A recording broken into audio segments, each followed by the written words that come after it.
வணக்கம் பிரான்ஸ்.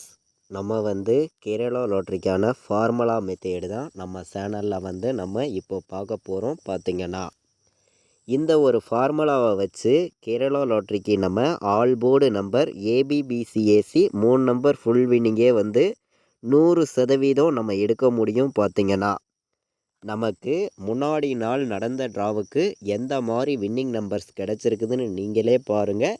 இந்த வரக்கூடிய ரிசல்ட்டை வச்சு நீங்கள் எப்படி வின்னிங் எடுக்கிறது அப்படிங்கிறதையும் நான் டீட்டெயில்ஸாக உங்களுக்கு சொல்லுறேன். பார்த்திங்கன்னா அதே மாதிரி முன்னாடி நாள் வந்த ரிசல்ட்டை வச்சும் ஒரு 3 மெத்தேடை வச்சு அடுத்த நாள் நடைபெறக்கூடிய ட்ராவுக்கு எந்த மாதிரி நம்பர்ஸ் எல்லாம் வர்றதுக்கு வாய்ப்பு இருக்குதுங்கிறதையும் நம்ம 100% ஸ்ட்ராங்காக பார்க்கலாம். பார்த்திங்கன்னா நம்ம சேனலை ஃபஸ்ட்டையும் வாட்ச் பண்ணக்கூடிய நம்பர்கள் சப்ஸ்கிரைப் பண்ணி வைங்க, ஒரு லைக் பண்ணி